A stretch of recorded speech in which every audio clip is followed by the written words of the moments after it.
Action!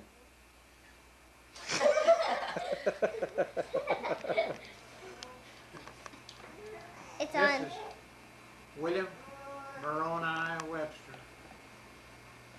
my grandfather. Hold it up. Don't move it, I'm filming it.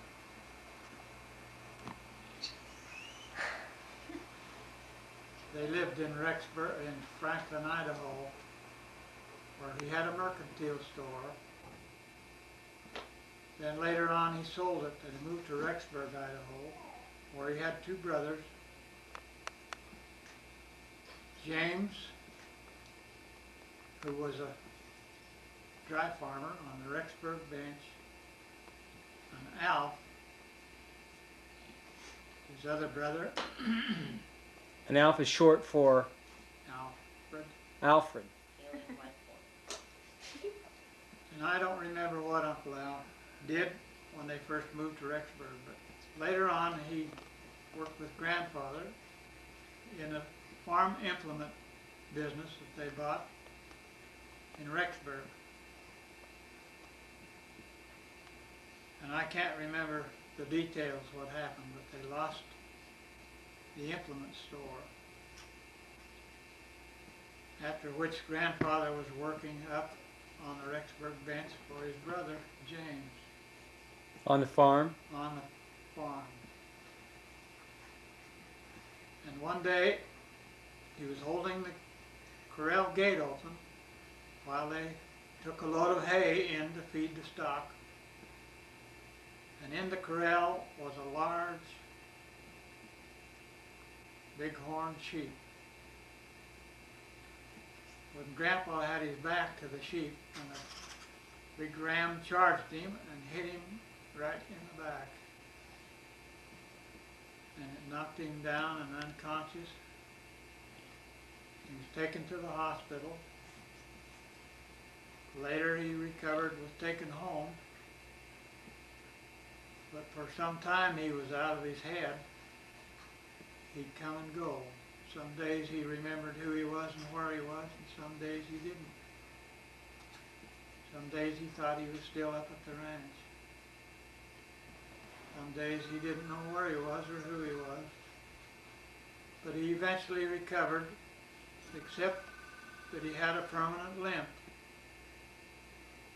from the damage in his back. When I was about 10 years old, they moved to Logan, Utah. Why? There he worked in the temple each day doing endowments for the Webster family, and his brother James paid him for the work that he did in the temple. And this is how they lived. My brother Austin and I, when we were young boys, 11, 12 years old, used to go down to Logan and spend 2 or 3 weeks or a month with Grandma and Grandpa Webster.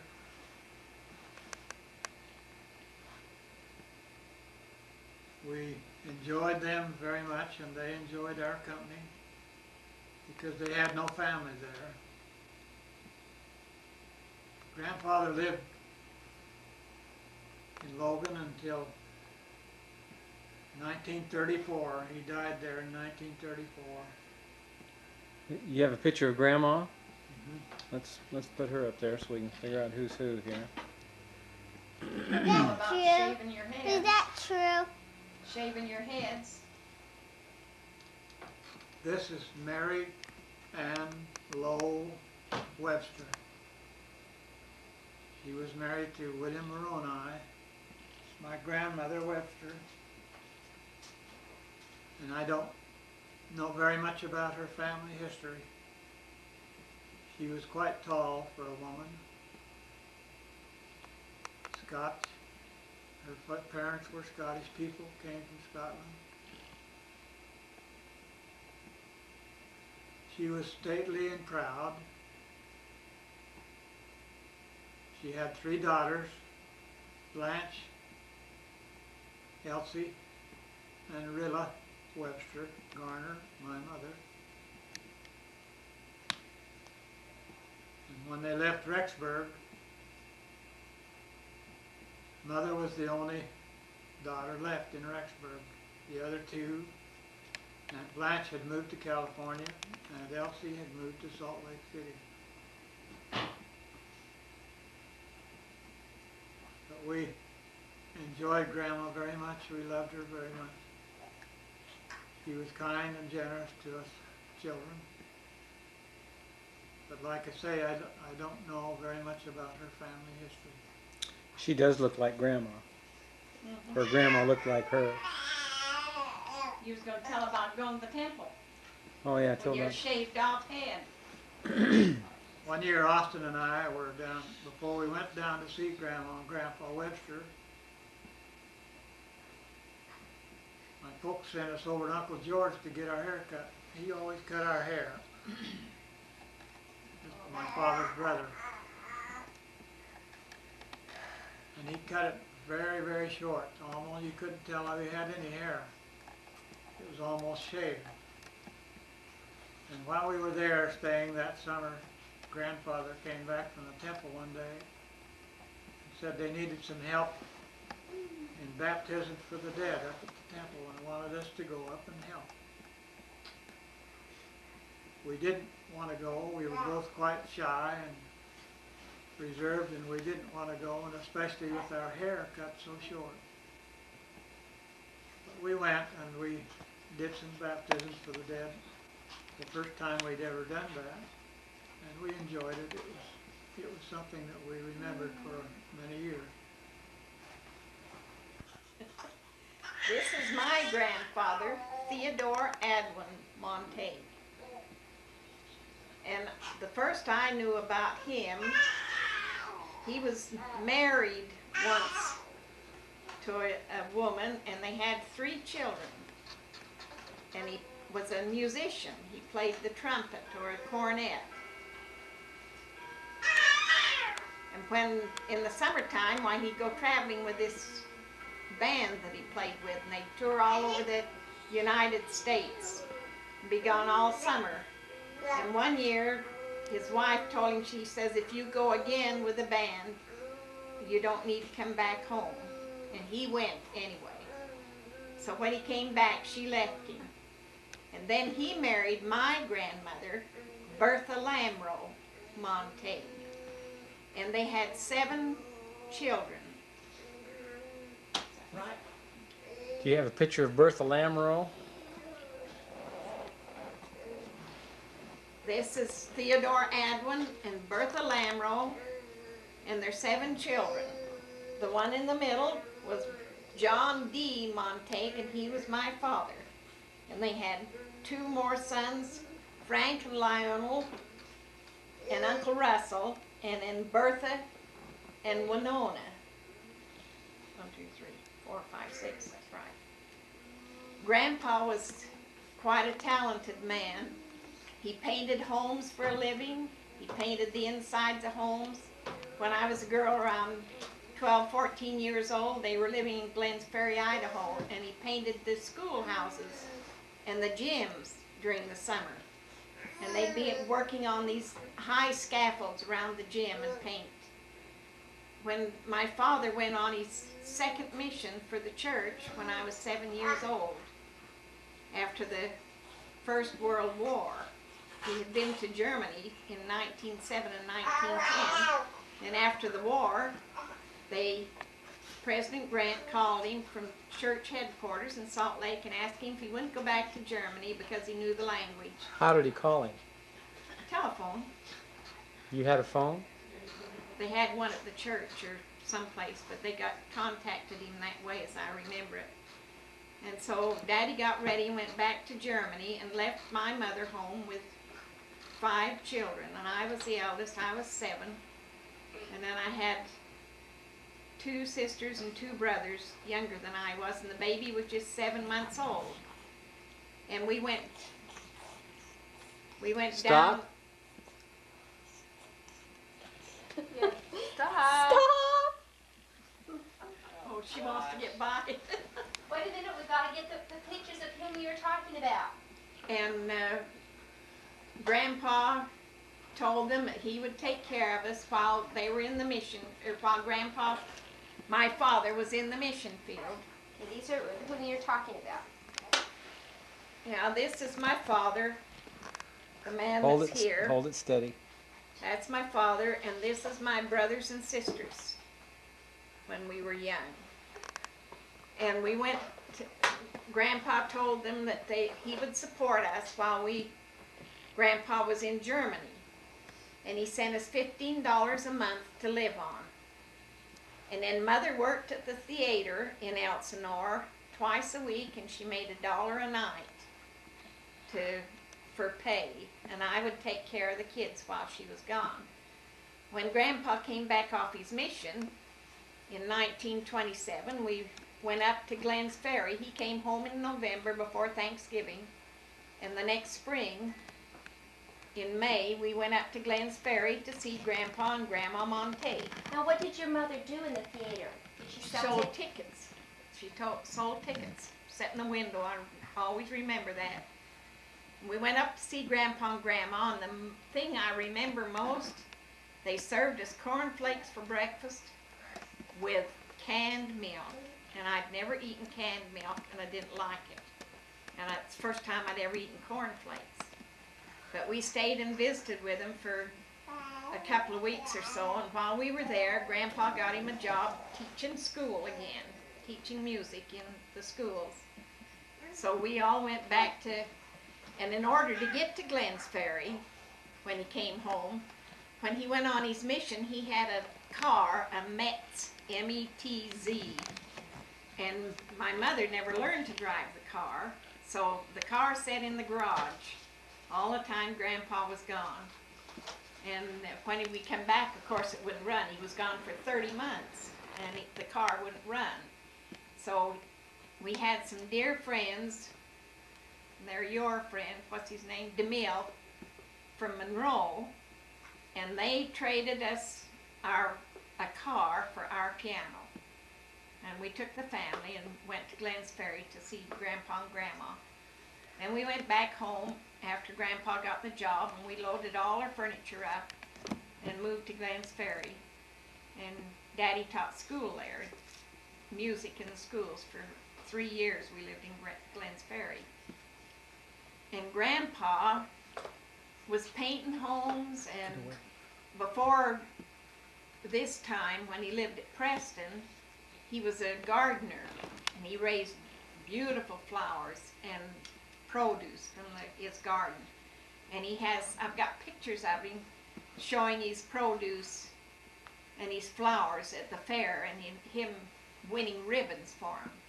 He also played in the band at Preston, Idaho, and always seemed to wear a band uniform along with working in the produce. The pictures I have, he has a band uniform on showing off his produce. And when we went to Glenn's Ferry, he had a garden, a real nice garden, but mostly what he done there was paint and fix up homes and that sort of thing. And then he passed away in 1930. I have to stop and think. 32, 31 or 32. A friend of ours, we were living in Glenn's Ferry, and then after 3 years, Grandpa got a job teaching school at Mountain Home. So we moved to Mountain Home. One time, some friends, Brother Hoffman, came up to tell us that Grandpa was sick and brought him up for us to take care of. And we'd seen him just a couple of weeks before when we were down to Glenn's Ferry to church. And he was riding on his bicycle with a 10-foot ladder on his shoulder, and was taking the ladder over to another house to work. He went to church with us, but afterwards we passed him and carrying this big long ladder, and he was 79 years old then. And Brother Hoffman brought him up then when he got sick to Mountain Home, and he would lay in bed and roll the sheet like he was rolling wallpaper up. And he would roll the sheet in little tiny rolls, and then they done rolling, to roll them some more. And then he passed away. And Mother was ironing when he was dying. And Grandpa, my father, was sitting in with Grandpa. And Mother'd iron, and pretty soon it'd be so long in between breaths, so she'd put down her iron, thinking he was gone, and pretty soon you'd hear him breathe again. That's the first time I'd ever seen anybody die, and it really quite upset me. And then Grandma was living over, well, she passed away the December before. She'd gone over to Rexburg to see one of her sons that lived there and got sick, and she died in December, and Grandpa died in August the next summer. How old were they when they passed away? Grandpa was 79, And Grandma? and Grandma was about, I think she was a little younger. She was near 70. I'd have to look that up for sure. But she was a little younger than he was. But the one son, Uncle Lionel, drowned one time. He was a little boy. You usually only get one time to drown. He thinks that they forgot him after the first time. He was a artist too. He painted pictures. He done woodwork. He made a dresser and bed and chest of drawers with inlaid wood on it. He made card tables with chess game thing, you know, in the middle of the table, made out of beautiful wood. But when he was about a year and a half, Grandpa and Grandma lived at Preston, Idaho. And Grandma's father was there, Grandpa Lamro. And he was sitting in the house, and Grandpa had been out changing the water or something, and he came in and says, "Where's Lionel?" And Grandpa Lamro says, "The child went out. You better go look in the ditch." And so they went out, and in those days, little kids still wore dresses when they were small. No wonder he drowned. He probably killed himself because they kept dressing him in a dress. And he had gone out, and he'd started across, they had a plank across the big ditch. And they figured he started across the ditch following Grandpa Montague and lost his balance and fell in. And they found him down a block or so down by another block of lumber or something. And they pulled him out, and they brought him back to life. And he said when he died, or when he came back, that he had just seen his brother, who had died sometime before. I don't remember how long. They called him Toby, as I remember it. And he says, "I just saw Toby," and he just seen someone else whose name I don't remember now. And then he lived until he was 90, wasn't it? Or 91. And we used to go to see him in Pocatello. He taught school in Pocatello. And we would go there when we'd go through to go to Rexburg. Why, we would stop and see him. And we spent several times with him and visiting with him. And he says everybody was gone but him. All his brothers and sisters were dead, and all his mother and father had passed away. And he says, "I just feel so lonesome sometimes, wondering if they haven't forgotten me," because he was ready to go. But he raised the garden. He was a good gardener, and he'd plant carrots and beans and whatever, and then he'd thin them out, and they'd be just 2 inches apart, each carrot, but just 2 inches apart. And when you harvested them, they were all the same length and the same width around. Pretty garden, and everything was just marked off in perfect order. What else you want to know about him? Sitting there, you're leaving. Yep. Nope. There's a joke on that. I like kissing you. So we What's Ryan doing? Tell him to get in here. Ryan! He does that every time. He makes the assignments. He puts them a cartoon caricature on the bottom. Picture David taking them. Nice going, Jace. Are we ready? I'm filming. Ryan! Oh, that's good. That'll be good for posterity, dear. I thought so. It's going? Go, Bob. Next. Sit down. Be quiet. Okay, Grandpa, hit it. This is John Albert, and Charlotte Pincock Garner. My grandparents. The Garners migrated from the Carolinas to Utah, North Ogden, Utah. Grandpa Garner, then shortly after that, migrated to what is now known as the Upper Snake River Valley in eastern Idaho, where they settled at first near Teton, and then later moved to Rexburg, Idaho, where grandfather had a ranch, a farm, just east of town. And there they had that farm for many years. And when I was just a youngster, we used to go to the farm to visit Grandma and Grandpa. And it seemed like such a long ways up there. How far was it? About a stone's throw. They lived up by what they called Mill Hollow. And there was a hill, and we thought it was quite a large hill. There used to be a flour mill there, and they called it Mill Hollow. That's where it got its name. And grandfather's farm was right at the bottom of this hill, and then extended east, and north and south in a little, kind of a round little valley, and went south to the Teton River. North to the Teton River, and then south to the sagebrush country.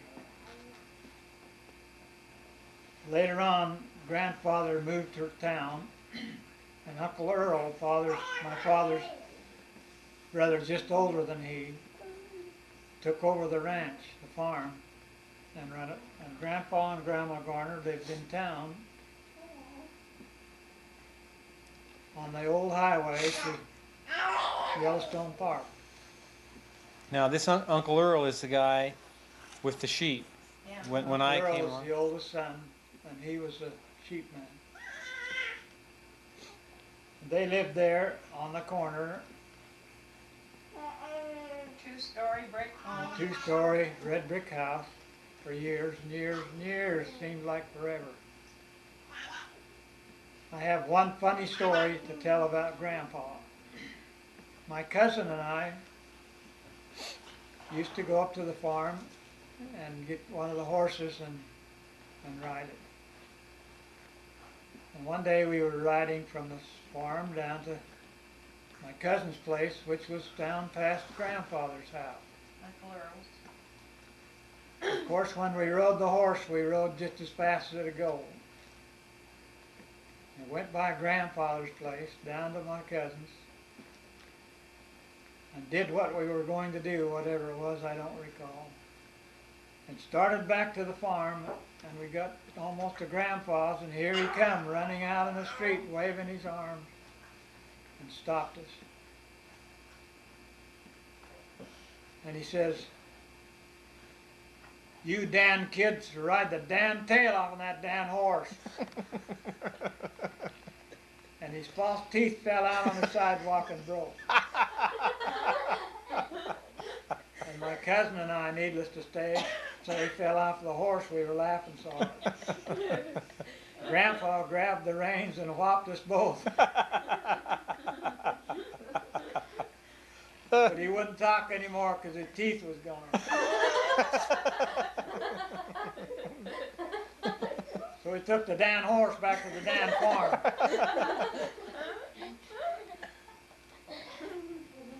Grandma Garner, Pincock Garner,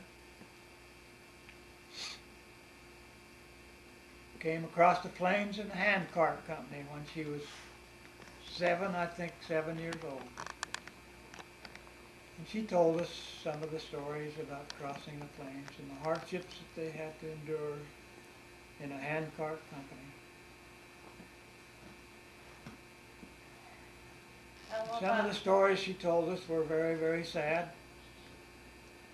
because so many of the people in the handcart company died in the planes and lost lots of children. So it was really quite a story that Grandma used to tell. And what about moving to Rexburg?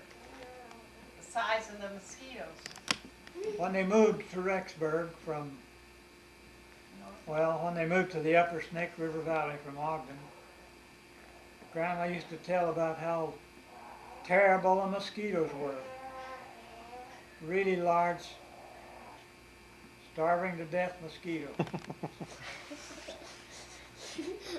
And in fact, they found three mosquitoes.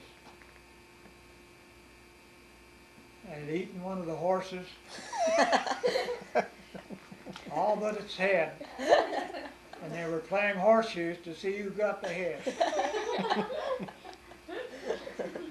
Tell them about the pigs.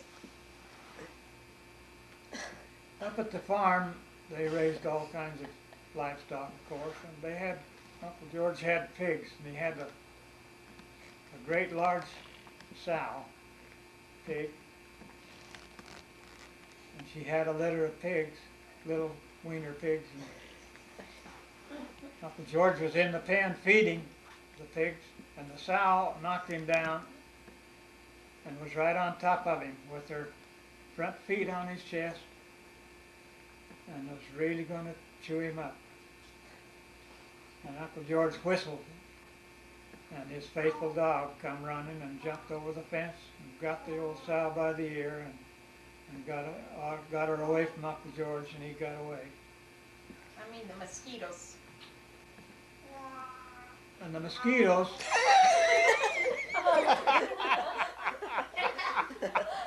those big mosquitoes, Kill that pig. Grandma Garner said that the mosquitoes were so bad that they'd get on the pig's ears, They couldn't sting them and so many of them, and bite them so bad that they'd squeal. Just Mosquitoes would bite them, there'd be so many of their ears. They couldn't bite them anyplace else but on their ears, so they'd get all over their ears and suck their blood, and the pigs would squeal.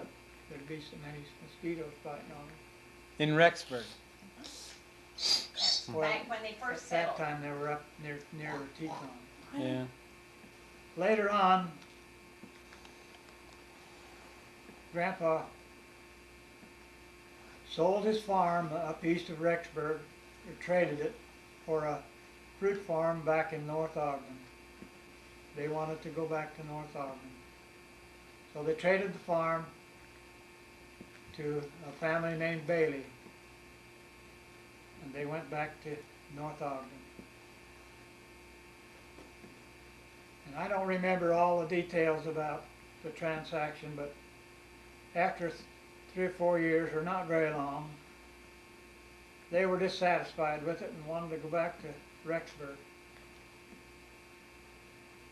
So the deal was made, and they traded back, and they went back to Rexburg and back to their house in Rexburg, and that's where they stayed until they died. He was 92, Grandpa was 92. 92, if I remember correctly, when he passed away, and Grandma was 91. They had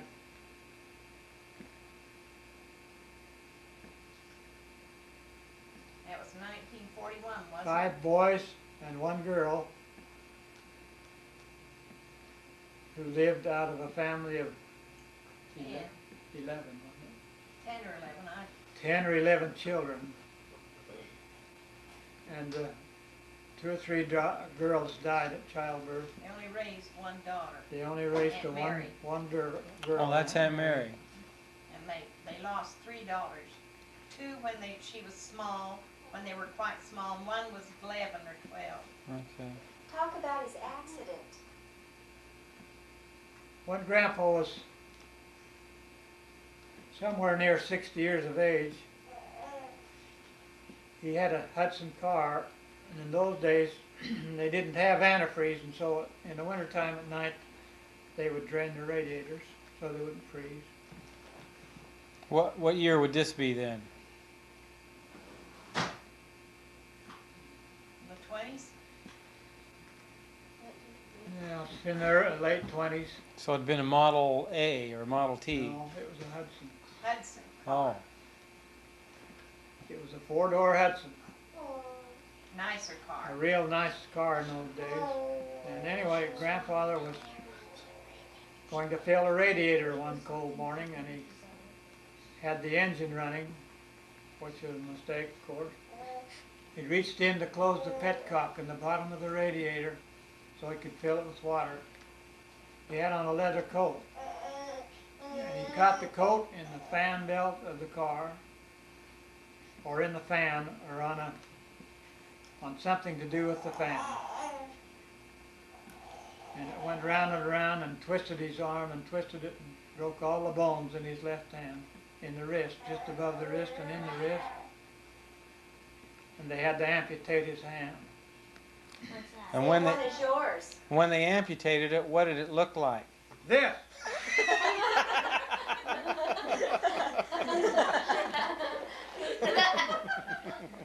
What does amputating mean? Cut it off, dear. Yeah. Cut his hand I off have 'cause one the question. bones were all broke. I have one question. Are all the Garners noted for their sense of humor? Are they Yes. all funny? Yes. We have a Every tape. Gar- Garner I've ever seen has been Uncle funny. George was too slow to be funny. But we have a tape with Daddy's father and mother, and Uncle George and Aunt Myrtle, and Aunt Mary, and Uncle Earl. Uncle Earl was always the one that told the stories and would tell them what they should be doing. But they all got together and they started telling stories, and they taped it. And it is funny. They tell about one of them, he was had a gun and he caused some trouble, and the others helped him get out of the country. They were farming and raising sheep up in the country. Uncle Earl, the horse, run away with him one time when he got on the horse and he was herding sheep, and he took off through the country and the horse drug him with his reins. But they always are laughing and telling jokes. And Aunt Mary, Aunt Mary is 87 years old now, and she still loves to She's tell a still joke laughing? and laugh. And she plays the piano real good. Plays the piano very well, still. She plays for sacrament meetings and Relief Society both over at Rexford. Now, She's how old? 87. I have one more story to tell about Grandpa Garner, okay, that's your Grandpa Garner. my grandpa. These guys is great-great-grandpa. Yes. He had a horse named Prince. He was a buggy horse. And Grandpa, when the boys were old enough to work the farm, Grandpa didn't have much to do. He liked to go downtown and visit and bum around. So he'd hitch up old Prince after dinner and go downtown. And he'd tie him up in the alley to a telephone pole. And then he'd go visiting around town. And sometimes he'd get in a card game. And when he did that, he'd forget all about time.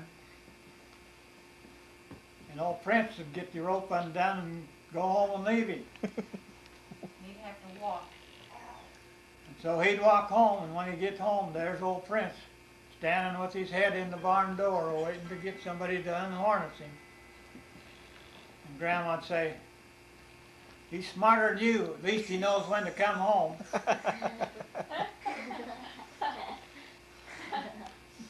But they said that the horse would just go up and he couldn't get the buggy in, so Well, he'd it had just get A him split in door, see? and Stable door. stand there and wait till they come. Somebody's coming. Unharness him.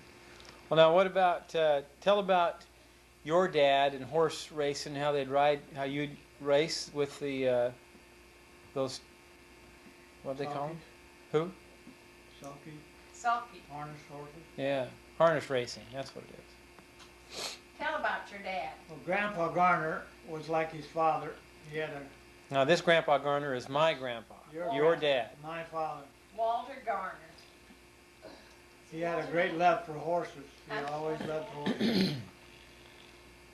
But later in his life, he always wanted to race horse. So he bought a race horse. And he trained it himself. He had 2 or 3 different horses, but this one in particular was a really fine horse, and he trained it. And then in the winter they'd take it and go to California and follow the race circuit. And he won several races in California that winter. In fact, he won the first place at the Los Angeles County Fair with this horse. And then when they came home, he put the horse out to pasture in a place out of town because we didn't have any pasture there. Now, did you go with them when they went to California when they would race? No, Where would you go? we You were Went gone? home. gone away from home then. Oh. The only one home left home. I don't think Billy was even home then. I thought it was before Billy left that he went to California, won that one race. So anyway, he Billy was- might have still been home, but the rest of us were gone. And Grandpa would actually do the racing. He didn't have a jockey that would do it? Oh no, he Oh, didn't he drive. was a small man. No, he had someone else drive. But that winter he had the horse out of town, and one night it got out of the pasture and a car run into it. And it was never the same. It never could run again. It hurt its back leg. Well, that Grandpa didn't do too much with horses after that. It kind of, Well, after he retired there, they went down to California and he helped train. yeah, but he didn't have any more horses. No, he didn't have any, but when They go to after California he and retired, go to the racetracks, and he'd help train some of the other people's horses. But all of the family told us that Grandpa was a very fine horseman. He really knew how to handle horses, Okay. and I guess that's one reason he liked them so well. And he was small, so he was. He's about my size. he was smaller than you Yeah, he are. was smaller than you. He didn't have the hips or the. So he was a jockey. Is that what you Well, call him? he was built like his father. Grandpa Garner was very slender. John Albert. John Albert. Yeah. So the Garners are noted to be kind of small people, short and slight. About some person, My grandmother. her grandmother. You ready? We're filming. This is my grandmother, Kate Norris, who was born in England. And she came over to the United States when she was a young girl in her teens. And my grandfather was married and had 5 children. What'd we call her? Grandma? Aunt Billy? No, that was his first daughter by the other lady.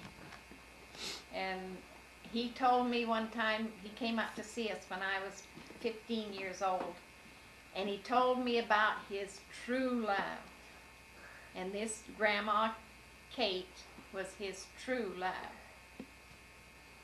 He married the other lady and had these children, and he was a polygamist. And in those days, they asked some of the men to take more than one lady for a wife because there wasn't enough men to go around for all the women. And he told about meeting my grandmother. He says, I'd get a date with her and go down and meet her the second tree from the corner at the church.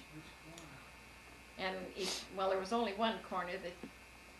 The church set on the corner, and he'd go down the second tree, and that's where he'd meet her. They didn't have cars or anything like that. They'd go on horses or wagons. And he married her. When my mother was born, their daughter, the 5th child that they, or the 6th child they had, was about 6 months older, as I remember it. his first wife was pregnant when he married my grandmother. And Now, how did his first wife feel about him marrying your grandmother? that part I don't know. But if it had been me, I'd have been very upset. I would have been a very good polygamist. You've been very long But- gone. When these two babies were about 6 months and a year old, Aunt Fanny, who was Grandpa's oldest daughter by the first wife, was taking care of these children. And the police come to see if they could get this gentleman. This is now when they prohibited. You mean your grandfather? Mhm. Call him grandfather. Don't call him a gentleman. Manifesto. They came, they wouldn't let these men have these wives now, and so they would take them and put them in prison if they had 2 wives. They could And run so back, the police came there to the house to see if there was 2 wives there. So they hid my grandmother in the bedroom. And Grandpa's first wife was there, and Aunt Fanny was there sitting rocking the babies. And the police went up and asked, "Are these twins?" And Aunt Fanny said yes.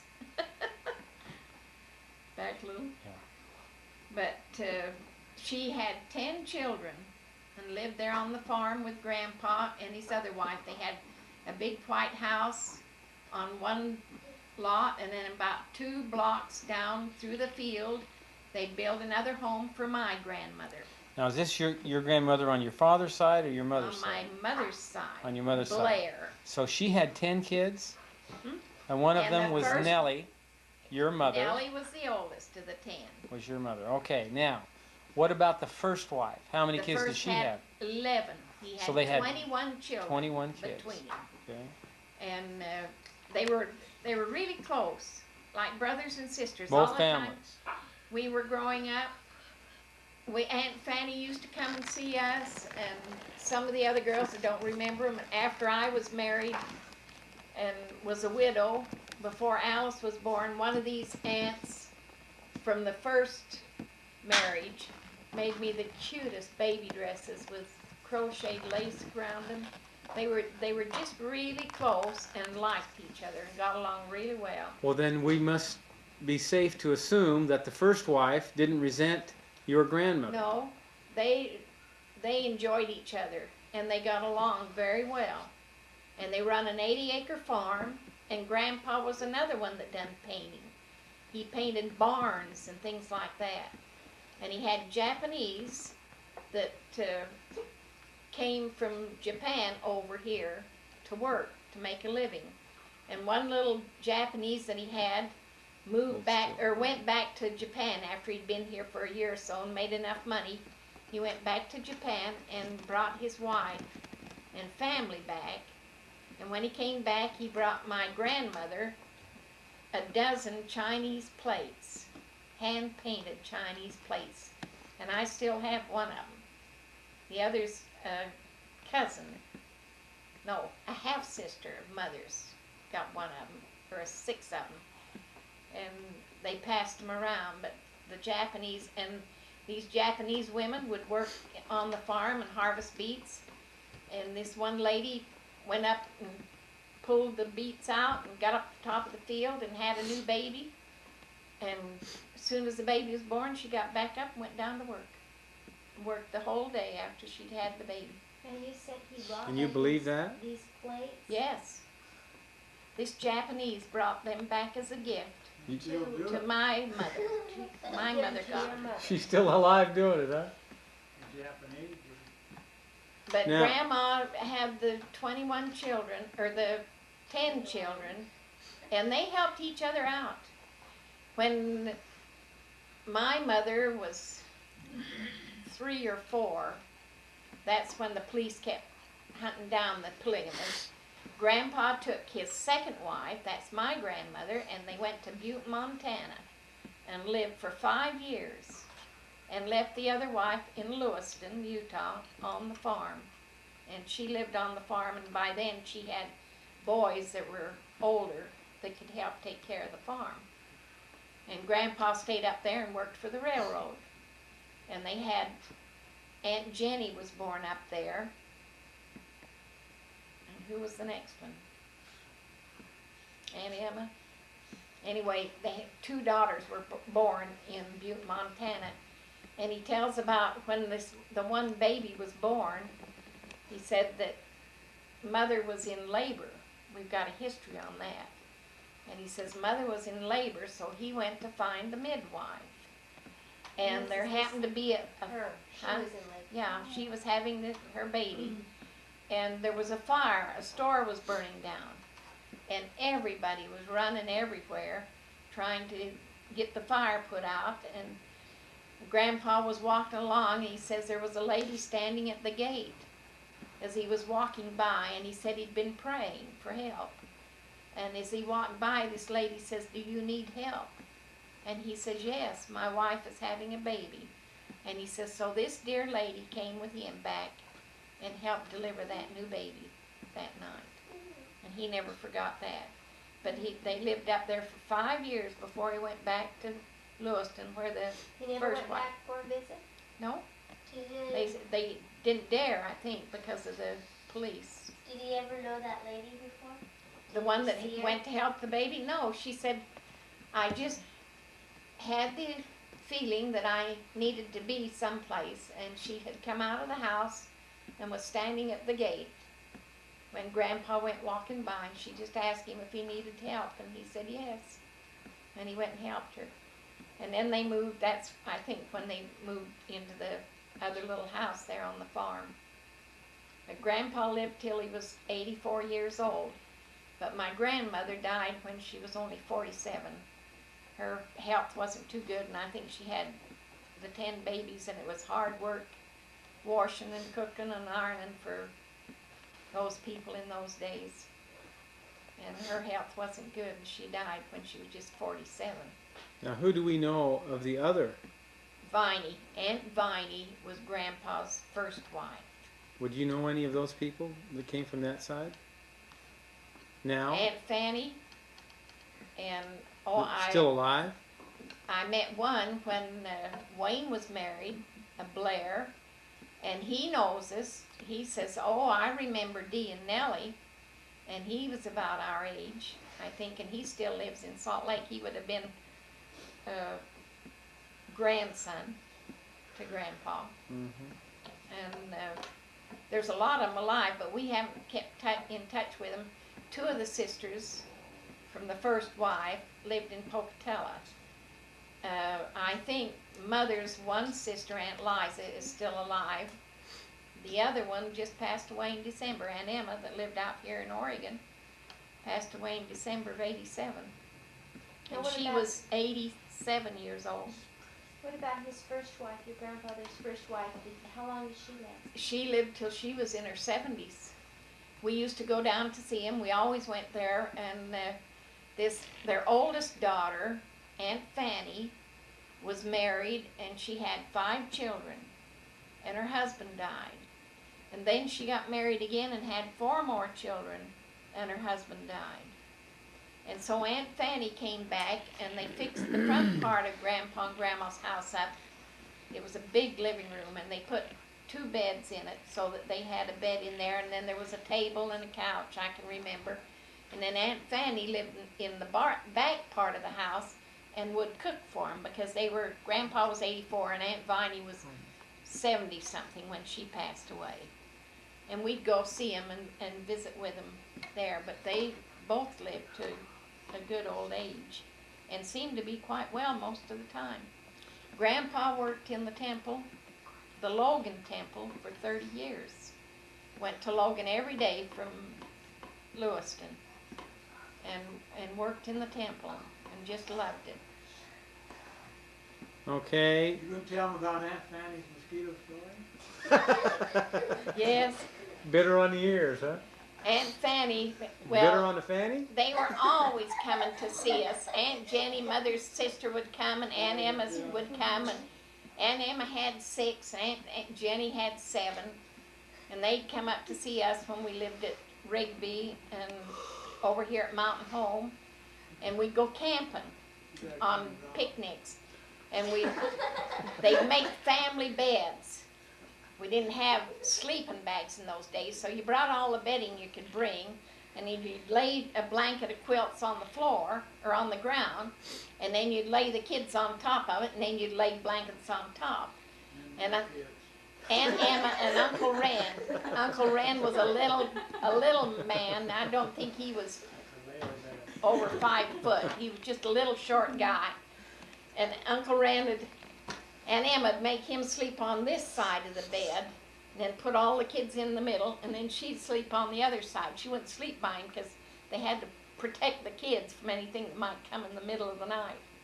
But this one time we were at Mountain Home, and Grandpa Blair come. That was after his wives had both died, and Aunt Fanny came, and Aunt Jenny and Uncle Wib came, and we were cooking hot dogs over a campfire and sitting around eating. And the mosquitoes was a biting Aunt Fanny. She was just a biting, scratching and a digging, and finally she says, "The sons of bitches like with their peckers right out." I should have turned it off. You're right. Way to go, We Grandma. laughed You at that. messed up our tape. But she was Yeah. she was just the most fun Aunt Fanny. Happy Sounds like it. person. Everybody laughed at her. What's her real name? She was happy until the mosquitoes name came was- anyway. Ratty Fanny. Fanny Thomas was the last name that I remembered her by. First name And was this Fanny? Aunt Viney, Grandpa's first wife, had cancer. And Up it her was nose? A cancer. It was a skin cancer. Oh. And when I first knew her, part of her nose was eaten right here, you know. And I thought that was so funny. And then we didn't So see her for Mom several just years. laughed and laughed. How And come part of your nose is eaten away? when we went back again to see her, So sons of It- bitches mosquitoes. Sounds to me like Aunt Fanny was quite a butt. she was, you'd have died laughing at her. We went back to see Quite a him another butt. time. We hadn't seen him for 4 or 5 years. And it had really gone way up into her nose. Oh, dear. Aunt Viney, that was Grandpa's first wife, had the same thing, and Aunt Fanny had the same thing. So I was always afraid of skin cancer, because in those days, of course, they didn't know anything to do with it, and they just ate the nose. But it hadn't eaten clear up, so it looked too bad. It was just a hole around there when they finally Now passed. tell about the guy with the hole in his head. Speaking of Yeah, holes, she has more holes to breathe through. I don't remember that. I'd have to read it. Oh, there's 3 I've got that written out. We just made a copy last summer. 3 A nostrils. tree fell on him. He was cutting trees, Pretty soon. getting wood for winter, and he was by himself. And when this one tree come down, a piece of the limb went into his head. And some way, he got from where he was cutting trees and got home to the porch before he passed out on it. But it was always a scar. In those days, I guess they didn't know what to do with. And he wore a flap over it some way. And you could pick the flap up and see. You mean how a far scar. did the hole go in? I don't remember that part. If After- I knew that part. But what astounded them to think that he was able, as bad as he was hurt, to get from the quite some distance for help.